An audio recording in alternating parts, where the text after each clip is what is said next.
हो गया है सुपरफास्ट 100 का। नमस्कार, मैं हूं तान्या खन्ना।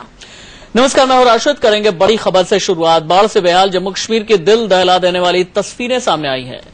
हेलीकॉप्टर से ली गई इन तस्वीरों में बाढ़ का भयावह मंजर साफ दिखाई दे रहा है। हजारों घर बाढ़ में डूब गए हैं। चारों तरफ बाढ़ ही बाढ़ नजर आ रही है।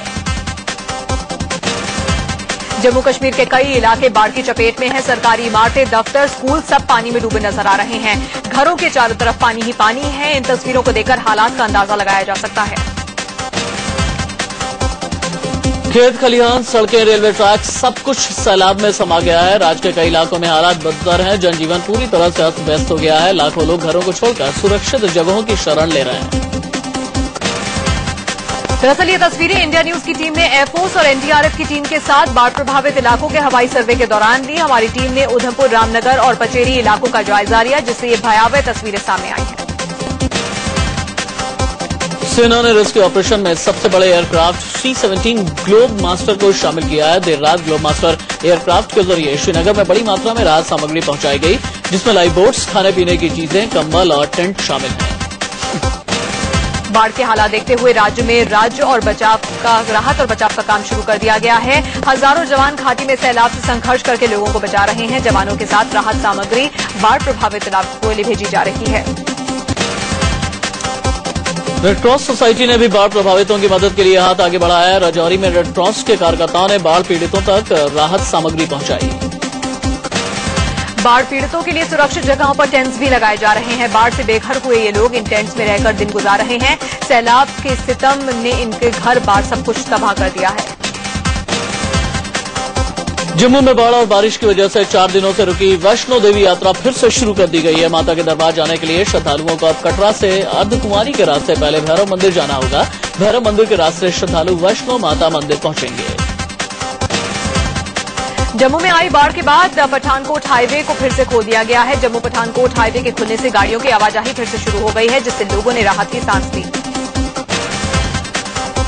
जम्मू कश्मीर में पिछले कई दिनों से लगातार तेज बारिश और बाढ़ ने भारी तबाही मचाई है। 60 साल में आई सबसे भीषण बाढ़ से मरने वालों की संख्या 160 के पार पहुंच गई है। करीब 2500 गांव बाढ़ की चपेट में हैं। इससे पहले कल पीएम नरेंद्र मोदी ने जम्मू कश्मीर में राहत और बचाव के लिए 1000 करोड़ की अतिरिक्त मदद देने का ऐलान किया था। उन्होंने कहा कि बाढ़ से निपटने के लिए केंद्र की तरफ से 1100 करोड़ रुपए पहले ही दिए जा चुके हैं। 1100 करोड़ रुपया पहले से मिला हुआ है। 1000 करोड़ रुपया और स्पेशल असिस्टेंस के रूप में जम्मू कश्मीर सरकार को देने का निर्णय मैंने किया है। जम्मू कश्मीर में राहत और बचाव के काम के लिए 1000 करोड़ रुपया और स्पेशल असिस्टेंस के रूप में जम्मू कश्मीर सरकार को देने का निर्णय मैंने किया है। जम्मू कश्मीर में राहत और बचाव के काम के लिए गृह मंत्रालय की तरफ से 70 नाव भेजी गई है। साथ ही बाढ़ के हालात को मॉनिटर करने के लिए जम्मू, श्रीनगर और दिल्ली में कंट्रोल रूम बनाए गए हैं। बाढ़ पीड़ितों की मदद के लिए हेल्पलाइन नंबर भी जारी किए गए हैं। मध्य प्रदेश के बुरहानपुर में ताप्ती नदी खतरे के निशान से 15 फीट ऊपर बह रही है। नदी का उफान कई फीट ऊंचे इस पुल को भी अपने आगोश में लेने को बेताब है। नदी के उफान से इलाके के लोगों में दहशत है। ताप्ती नदी के आसपास के इलाके बाढ़ के पानी में समा गए हैं। बुरहानपुर शहर के पांचों घाटों के पास बने मकानों को खाली करवा लिया गया है। नदी किनारे के कई इलाके बाढ़ की चपेट में आने लगे हैं।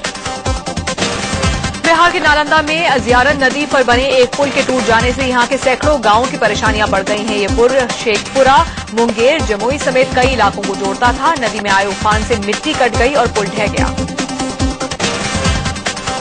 मुंबई में आज गणपति विसर्जन को लेकर हाई अलर्ट जारी किया गया है। खुफिया एजेंसी से गणपति विसर्जन के दौरान गड़बड़ी की आशंका जताई गई थी। लालबाग के राजा के विसर्जन के दौरान खास निगरानी को कहा गया है। उधर मुंबई में गणपति विसर्जन को लेकर सुरक्षा के कड़े इंतजाम कर दिए गए हैं। शहर और समंदर किनारे 47,000 जवानों की तैनाती कर दी गई है। शहर की 49 सड़कों को बंद किया गया है, तो वहीं 55 सड़कों का रूट डायवर्ट हुआ है। मुंबई के प्रसिद्ध गणपति लालबाग के राजा की शोभा यात्रा निकाली गई है। गणपति की प्रतिमा के विसर्जन के लिए निकली शोभा यात्रा में भारी तादाद में श्रद्धालु शामिल हुए। मुंबई में 10 दिन की पूजा के बाद आज करीब 6000 गणपति की प्रतिमाओं का विसर्जन होना है। समंदर किनारे 72 जगहों पर विसर्जन के लिए खास इंतजाम किए गए हैं। पूरे महाराष्ट्र में गणपति विसर्जन हो रहा है। नागपुर में भी श्रद्धालुओं ने 10 दिन की पूजा के बाद गणपति को विदाई दी और नदी तालाब में जाकर प्रतिमा का विसर्जन किया।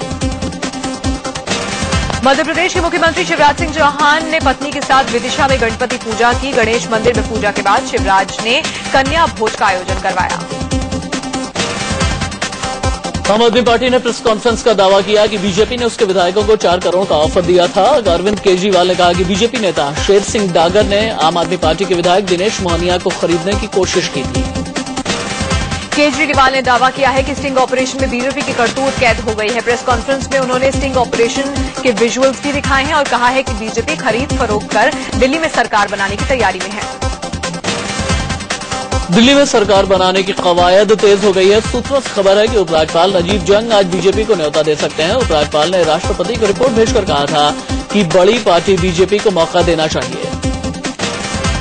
एनसीडी एक्ट में उपराज्यपाल को सदन का विशेष सत्र बुलाने का अधिकार है। इसके तहत एलजी सदन का अपना नेता चुनने के लिए कह सकते हैं। नेता का चुनाव गुप्त मतदान से होगा या फिर नहीं, इस पर फैसला स्पीकर को लेना है। सूत्रों से यह भी खबर है कि प्रधानमंत्री नरेंद्र मोदी को दिल्ली में सरकार बनाने के लिए हरी झंडी मिल चुकी है। एक अंग्रेजी अखबार ने लिखा है कि उपराज्यपाल के न्योते पर सरकार बनाने से मोदी को आपत्ति नहीं है। उधर कल बीजेपी प्रदेश अध्यक्ष सतीश उपाध्याय ने केंद्रीय गृह मंत्री राजनाथ सिंह से मुलाकात की। बैठक में सरकार गठन पर चर्चा हुई। 3 दिनों में राजनाथ से सतीश की यह दूसरी मुलाकात है। कल राजनाथ सिंह से मुलाकात के बाद दिल्ली बीजेपी के प्रदेश अध्यक्ष सतीश उपाध्याय ने कहा कि सरकार बनाना कोई पाप नहीं है। हमारे पास कहेंगे, हम निश्चित रूप से सोचेंगे सरकार बनाना कोई पाप नहीं है। कोई भी काम अनडेमोक्रेटिक नहीं करेंगे, कोई भी चीज हम अनकॉन्स्टिट्यूशनल नहीं करेंगे। जो करेंगे वो संवैधानिक करेंगे। सतीश उपाध्याय ने यह भी कहा कि जैसे ही उपराज्यपाल का निमंत्रण मिलेगा, आधे घंटे में मुख्यमंत्री के नाम का ऐलान कर दिया जाएगा। अगर हमारे पास निमंत्रण आएगा तो मुख्यमंत्री का फैसला भी बहुत जल्दी होगा कि कौन होगा। अगर हम सरकार बनाने जाते हैं तो सवाल प्रोबेबिलिटी का है। अगर ऐसा होगा तो निश्चित रूप से विधायक दल की बैठक होगी। दिल्ली में सरकार बनाने को लेकर बीजेपी की केंद्रीय चुनाव समिति और पार्लियामेंट्री बोर्ड की बैठक में चर्चा हो सकती है। सूत्रों से खबर है कि बैठक मंगलवार को होगी। वहीं दिल्ली में कांग्रेस ने कल आक्रोश रैली निकालकर उपराज्यपाल के खिलाफ प्रदर्शन किया। उपराज्यपाल नजीब जंग ने बीजेपी को दिल्ली में सरकार बनाने के लिए न्योता देने की सिफारिश राष्ट्रपति से की थी, जिससे कांग्रेस नाराज हो गई है। कांग्रेस नेता मुकेश शर्मा ने दिल्ली में सरकार बनाने की कवायद पर बीजेपी के साथ साथ राजभवन पर भी निशाना साधा है। मुकेश शर्मा ने कहा कि राजभवन अब बीजेपी का दफ्तर बन गया है। सीबीआई डायरेक्टर रंजीत सिन्हा की मुश्किलें बढ़ने वाली हैं। घोटालों के आरोपियों से मिलने के इल्जाम को सुप्रीम कोर्ट ने गंभीर बताया है और इस बाबत 1 हफ्ते में रंजीत सिन्हा से जवाब देने के लिए कहा गया है। दरअसल वरिष्ठ वकील प्रशांत भूषण ने इल्जाम लगाया था कि सीबीआई डायरेक्टर अपने घर में 2G घोटाले के आरोपियों से मिलते रहे हैं। इस बाबत उन्होंने सीबीआई डायरेक्टर के घर की विजिटर डायरी भी सुप्रीम कोर्ट में सौंपी थी। 2G घोटाले की सुनवाई के दौरान सुप्रीम कोर्ट के जज ने कहा कि प्रशांत भूषण की तरफ से कही गई बातें गंभीर हैं और इस मामले की निष्पक्ष सुनवाई के लिए जरूरी है कि सीबीआई डायरेक्टर भी अपना पक्ष रखें। चर्चित निठारी कांड के दोषी सुरेंद्र कोहली की फांसी पर 1 हफ्ते की रोक लग गई है। सुप्रीम कोर्ट के आदेश के बाद ये रोक लगाई गई है। पहले 12 सितंबर तक कोहली को फांसी दिए जाने का आदेश दिया गया था। दया याचिका खारिज होने के बाद कोहली की मौत का वारंट जारी किया गया था, लेकिन गाजियाबाद की डासना जेल में फांसी दिए जाने का इंतजाम नहीं होने के चलते उसे मेरठ जेल ले जाया गया। कोहली को फांसी देने का यहां पर रिहर्सल भी हो चुका है। बिहार के बेगूसराय में एक लड़के की पिटाई के विरोध में जमकर बवाल हुआ। लोगों ने सड़क पर टायर जलाकर जोरदार हंगामा किया। इलाके के लोग लड़के की पिटाई करने वाले आरोपियों को पकड़कर उनकी जमकर पिटाई कर दी। दरअसल शनिवार की रात एक लड़के को रेड लाइट एरिया के कुछ लोगों ने पीट कर अधभरा कर दिया था और रेलवे ट्रैक के किनारे फेंक दिया गया था। शिकायत के बाद पुलिस ने लापरवाही बरती तो लोगों का गुस्सा फूट पड़ा। मौके पर पहुंची पुलिस ने लोगों को समझाने की कोशिश की तो वो भी लोगों के गुस्से का शिकार हुई। हंगामा कर रहे लोगों ने रेड लाइट एरिया में भी घरों पर हमला बोला। इलाके में तनाव के बाद पुलिस की तैनाती कर दी गई। बिहार के बगहा में एक कराटे खिलाड़ी लड़की से रेप का मामला सामने आया है। सरकारी स्कूल की महिला वार्डन पर देह व्यापार करवाने का आरोप लगा है। कई लड़कियों ने मिलकर आरोपी वार्डन की जमकर पिटाई की। पीड़ित लड़की ने आरोप लगाया कि कराटे टीम में सिलेक्शन के बाद उसे पटना जाना था। टीम की तैयारी के बाद ये लड़की जब बेतिया से घर लौट रही थी तो उसे मनीष मिश्रा नाम के वार्डन के हवाले कर दिया गया। आरोप है कि उसने पीड़ित के साथ रेप किया। बिहार के छपरा में एक बच्चे की मौत पर लोगों ने जमकर हंगामा किया। यह दर्दनाक हादसा बाईपास रोड पर हुआ। लोगों ने लाठी और डंडे और ईंट से बच्चे को रौंदने वाली गाड़ी पर अपना गुस्सा निकाला। मौत पर घंटों हंगामा चलता रहा। गुस्साए लोगों ने जो हाथ में मिला उससे गाड़ी के शीशे, बोनट सब कुछ तोड़ दिया। हंगामा कर रहे लोगों ने रोड भी जाम कर दिया। काफी मशक्कत के बाद पुलिस ने लोगों को आश्वासन देकर शांत कराया। छत्तीसगढ़ के बालोद बाजार में एक ही परिवार के 4 लोगों की हत्या से हड़कंप मच गया है। बिलाईगढ़ के नगरदा गांव में 32 साल के कारोबारी धनेश्वर साहू, उनकी पत्नी, भाई और मां की बेरहमी से हत्या कर दी गई। हत्यारों ने परिवार के 2 बच्चों को जिंदा छोड़ दिया। वारदात की खबर मिलते ही मोहल्ले के लोग घर के पास जमा हो गए। पुलिस ने वारदात की जगह को सील कर लाशों को पोस्टमार्टम के लिए भेज दिया गया। हत्या की वजह साफ नहीं हो पाई है। यूपी के कुशीनगर में 55 साल के एक बुजुर्ग का शव पेड़ से लटकता हुआ पाया गया। मामला बिष्णुपुर थाने का है और यहां पर रेलवे स्टेशन के पास का ये मामला है। मृतक के शरीर पर चोट के निशान है। शव की शिनाख्त नहीं हो पाई है। यूपी के हाथरस में 35 साल के एक शख्स ने गोली मारकर खुदकुशी कर ली। मामला पारिवारिक कलह का है। गोपाल नाम का शख्स अपनी पत्नी को लेने उसके मायके गया था। पत्नी के इनकार से नाराज होकर उसने खुद को गोली मार ली। एमपी के इंदौर में 6 साल की बच्ची के साथ दुष्कर्म हुआ। मामला राजेंद्र नगर थाने का है। बच्ची को अस्पताल में भर्ती करा दिया गया है। यूपी के इलाहाबाद में लोग उस समय सन्न रह गए जब एक लड़की ने दारोगा को सड़क पर सरेआम पीटना शुरू कर दिया। लड़की ने दारोगा की वर्दी भी फाड़ दी और दारोगा साहब बेबस खड़े देखते रह गए। बताया जा रहा है कि मामला प्रेम प्रसंग का है। लड़की दारोगा की पूर्व परिचित है। लड़की को किसी अनजान के साथ जाता देख दारोगा ने उसे थप्पड़ मार दिया। फिर लड़की भी दारोगा पर टूट पड़ी। अलीगढ़ के हरदुआगंज में एक लड़की ने सिपाही पर एमएमएस बनाकर ब्लैकमेल करने का आरोप लगाया है। लड़की का आरोप है कि रोहित नाम का सिपाही एमएमएस को नेट पर डालने की धमकी देकर दोस्ती का दबाव डाल रहा है। पुलिस ने केस दर्ज कर लिया है।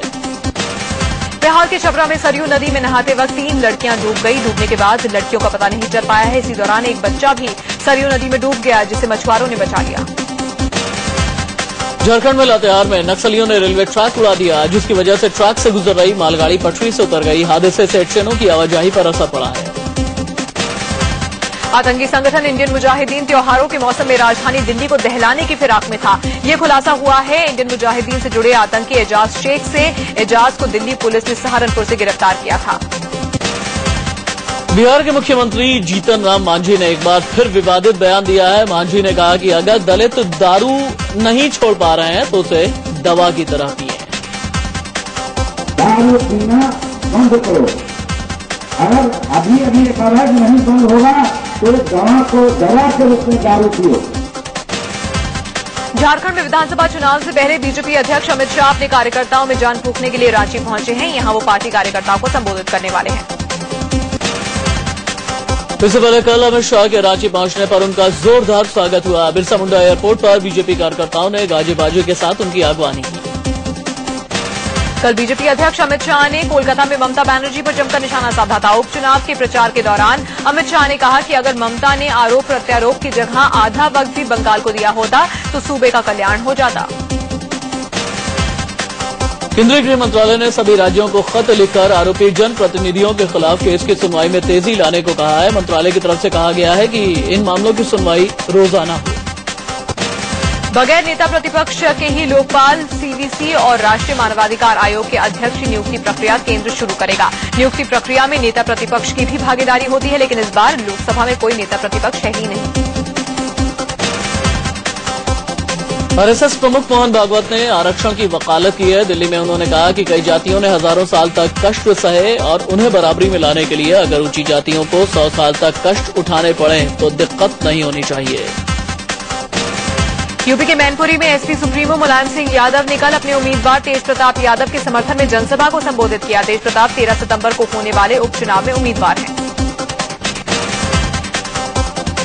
बिहार के सीएम जीतन राम मांझी ने सरकार में आरजेडी और कांग्रेस को शामिल करने की हिमायत की है। उन्होंने कहा कि इस बारे में तीनों पार्टियों के नेता फैसला लेंगे। खबरें आई थी कि मांझी कैबिनेट में आरजेडी और कांग्रेस को भी हिस्सेदारी मिलेगी।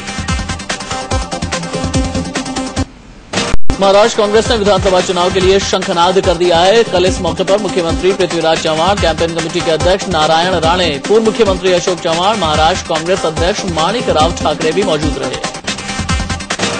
महाराष्ट्र कांग्रेस ने कल मराठी भाषा में 2 किताबें लॉन्च की। पहली किताब में पीएम मोदी पर निशाना साधा गया, जिसमें मोदी के कार्टून पर लिखा है कि मोदी के झूठ का पंचनामा है ये।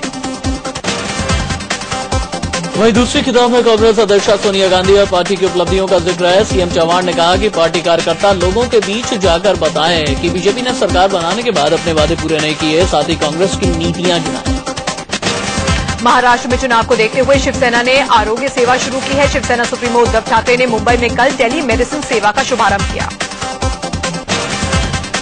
शिवसेना के बाद अब महाराष्ट्र नवनिर्माण सेना भी चुनाव को लेकर ब्लूप्रिंट पेश करने की तैयारी में है। मुंबई में 25 सितंबर को MNS supremo Raj Thackeray blueprint पेश करेंगे, जो एक तरह से पार्टी का घोषणा पत्र होगा। एमएनएस चीफ राज ठाकरे ने कहा कि विधानसभा चुनाव के लिए उम्मीदवारों की पहली लिस्ट जल्द ही जारी कर दी जाएगी। साथ ही राज ठाकरे 12 सितंबर को मराठवाड़ा जाएंगे।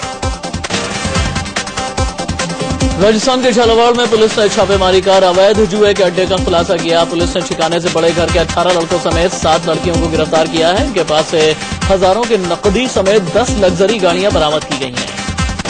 यूपी पुलिस ने बरेली से 50,000 के नकली नोटों के साथ 2 लोगों को गिरफ्तार किया है। पकड़े गए दोनों लोगों का नाम सद्दाम और फहीम है।